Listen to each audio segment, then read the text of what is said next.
Bonjour à tous, bonjour chers apprenants. Nous allons démarrer le cours numéro 3. Utilisation des fonctions de base.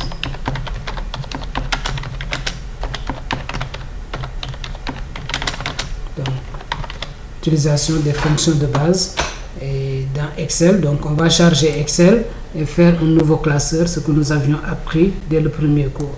Donc, nouveau classeur. Et première chose à faire, il faudra enregistrer le classeur avec fichier enregistré sous ordinateur, aller dans document, comme on pouvait appuyer directement sur la touche de fonction F12 qui donne la boîte de dialogue. Et toujours, pour rappel, il faudra donner un nom qui colle au contenu. Donc nous allons l'appeler formule de base et mettre la date du jour. 01-04-2020, 1er avril 2020. Donc je donne comme nom du classeur, formule de base, 1er avril 2020 et j'enregistre. Donc c'est la première étape qu'il faut toujours faire après avoir chargé Excel et lancé le premier classeur. Donc il faut toujours enregistrer, donner un nom. Et si vous regardez au niveau de la barre de titre, vous retrouvez le nom du classeur, formule de base. Et en dessous, il nous propose feuille 1 ou 3 feuilles selon la version d'Excel. Et là, je peux ajouter autant de feuilles en cliquant sur plus, ou si j'ai une feuille blanche aussi, je clique sur la feuille blanche. Après, je peux organiser mes feuilles. Je veux renommer feuille 1. Je fais clic droit sur feuille 1, renommer. La feuille est sélectionnée et je donne comme nom exercice 1 et j'appuie sur Entrée.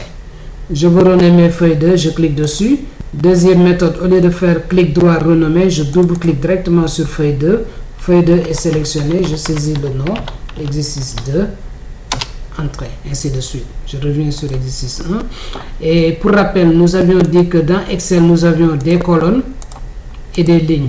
Les colonnes sont étiquetées A, B, C, D jusqu'à XFD, soit 16 384 colonnes, alors que les lignes sont numérotées horizontalement de 1 jusqu'à 1 048 576 lignes. Et l'intersection entre une colonne et une ligne donne une cellule. Comme ici, nous avons une cellule. Donc nous avons plusieurs cellules dans une feuille de calcul. Ici, nous sommes dans la feuille exercice 1. Et toutes les feuilles ont la même configuration, même nombre de colonnes, même nombre de lignes. Chaque fois que je clique sur une cellule, je vois dans la zone nom ici le nom de la cellule ou l'adresse de la cellule ou la référence de la cellule. La référence, c'est l'adresse de la cellule sélectionnée et on a l'étiquette et le numéro de ligne A1. À droite, nous avons la barre de formule ici. Pour le moment, la barre de formule est vide parce qu'il n'y a aucun contenu ici. Barre de formule. Donc, on va essayer de voir les formules de base et la première fonction par exemple qu'on va utiliser, c'est la fonction somme pour additionner. Et la fonction somme, par exemple, si je viens sur B1, je vais saisir quelques valeurs, 20, 10. Excel, il est préférable de remplir par colonne, c'est plus rapide. Donc je tape 20, entrée, je tape 10, entrée, je tape 30, entrée, j'appuie sur la touche entrée, je tape 15, j'appuie sur la touche entrée. Donc si je veux connaître la somme de ces valeurs-là, on peut d'abord utiliser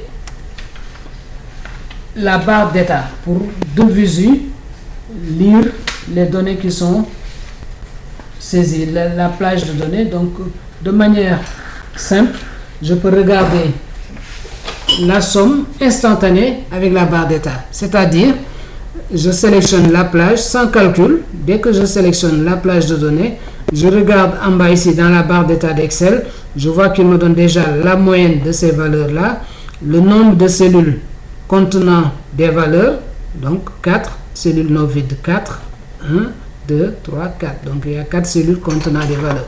Et il me donne en même temps la somme des cellules sélectionnées, donc 75. Donc si je fais la somme de 20, 10, 30, 15, ça donne 75. Donc je peux utiliser cette technique-là sans faire de calcul. Sinon, je peux utiliser aussi ce qu'on appelle l'assistant somme automatique, l'assistant VISAT somme automatique.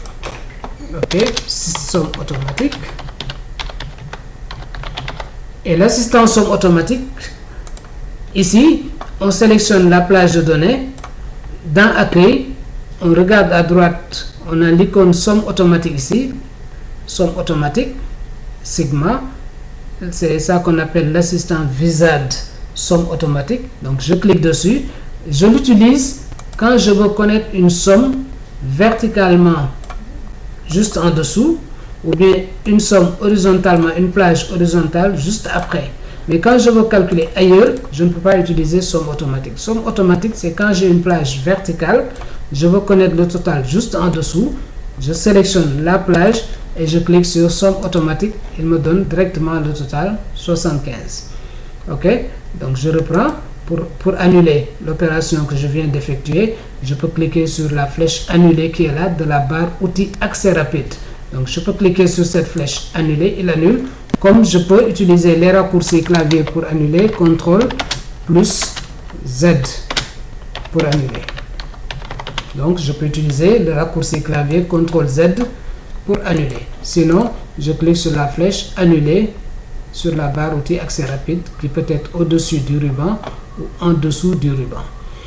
Je reprends, je sélectionne, quand on sélectionne, on reste au milieu de la cellule, on maintient enfoncé le bouton gauche, on fait glisser, et dans accueil, parce qu'on peut être dans insertion ou dans mise en page, le contenu change.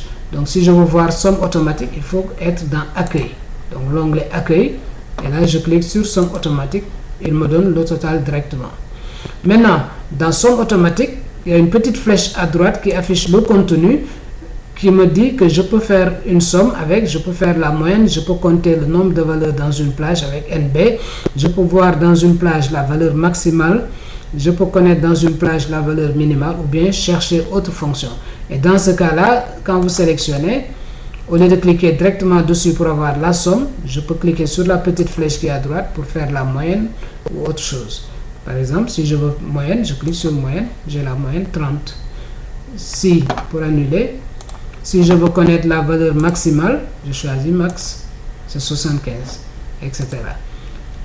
Maintenant, là c'est juste en dessous. Mais si on me demande de calculer le total ailleurs, par exemple ici, on me dit calculer le total ici, juste en dessous.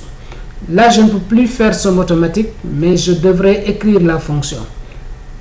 Mais il faut éviter de faire, et Excel, chaque fois qu'on veut écrire une fonction, on tape d'abord égal.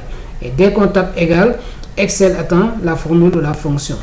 Certaines personnes vont mettre 20 plus 10 plus 30 plus 15.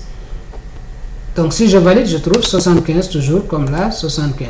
Donc je vais mettre une trame de fond pour différencier un peu. Donc la trame de fond, c'est la couleur de remplissage qui est là. On va revenir sur ça. Donc ici, je mets égal 20 plus 10 plus 30 plus 15, il me donne le total. Mais cette manière de faire une fonction, de faire un calcul n'est pas recommandée. Pourquoi? Parce que les données sont appelées à être modifiées. Par exemple, au lieu de 10 ici, si j'ai 40, je remplace, je mets 40.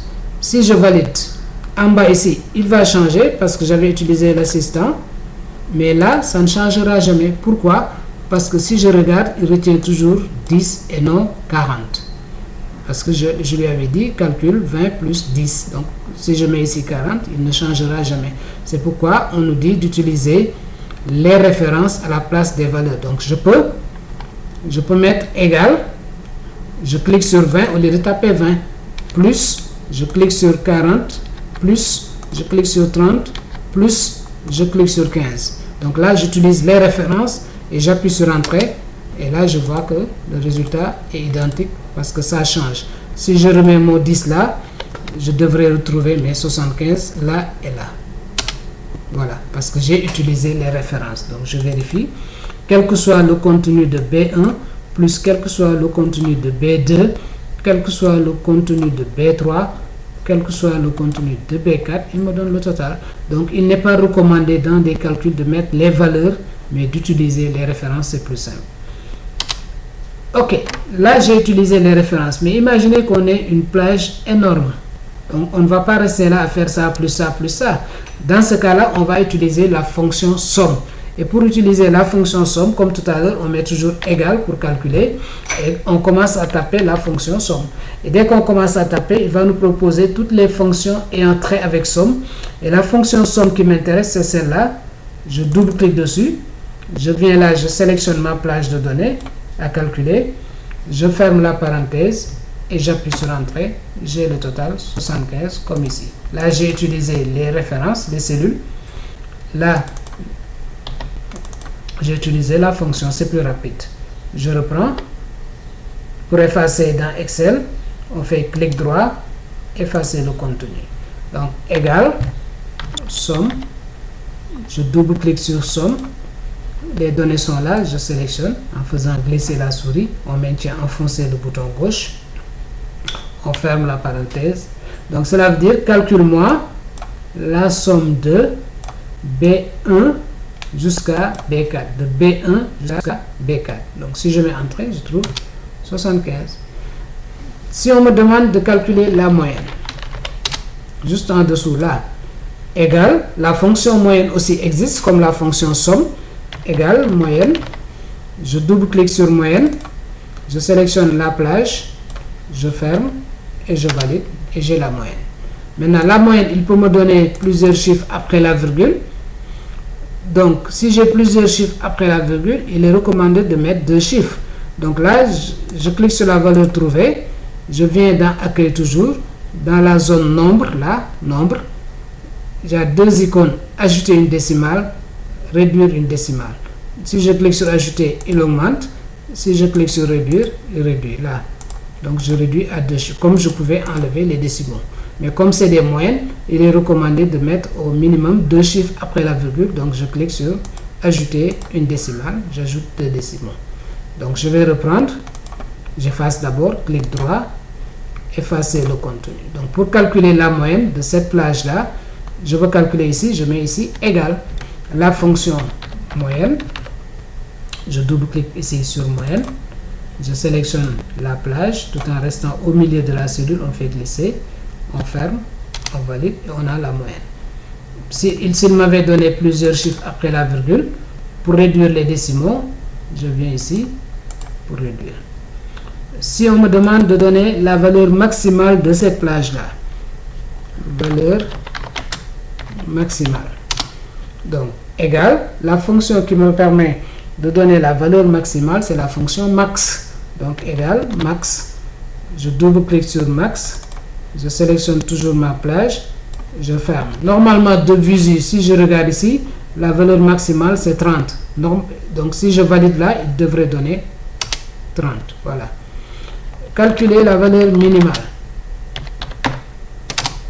Égal, min. Donc la fonction min donne la valeur minimale d'une plage.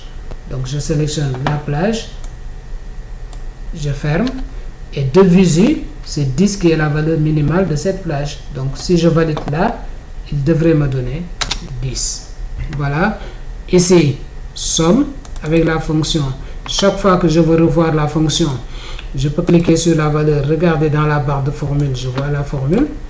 Sinon, je double-clique directement dans la cellule, je vois la formule. Pour sortir, Entrée, ou bien sur le clavier, on appuie sur la touche Échappe. Pour revoir la formule ici sur 1875, je double-clique dessus, je vois la formule. Pour sortir, Échappe, ou bien Entrée. Là aussi, je double-clique, je revois la formule, Échappe pour sortir. Là aussi, Entrée ou Échappe pour sortir. Donc voilà le troisième cours sur l'utilisation des fonctions de base. Donc nous verrons dans le prochain cours, numéro 4, d'autres fonctions plus avancées. Merci et merci de faire l'activité qui suit. À très vite. Donc n'oubliez pas toujours d'enregistrer en cliquant sur l'icône enregistrer, ou bien toujours chaque fois que j'ajoute un contenu, je fais CTRL plus S. Donc ça doit être un réflexe. Sinon, je fais fichier et je clique sur enregistrer. Mais pas enregistrer sous parce qu'on a déjà donné un nom. Donc pour enregistrer le contenu ajouté, je fais CTRL S. ou bien je fais fichier enregistré, comme je peux aussi cliquer sur la disquette. Après maintenant, je peux fermer, fichier, fermer, si on veut toujours rester sur Excel. Sinon, on clique sur la croix pour quitter Excel. Merci à tous et à très vite.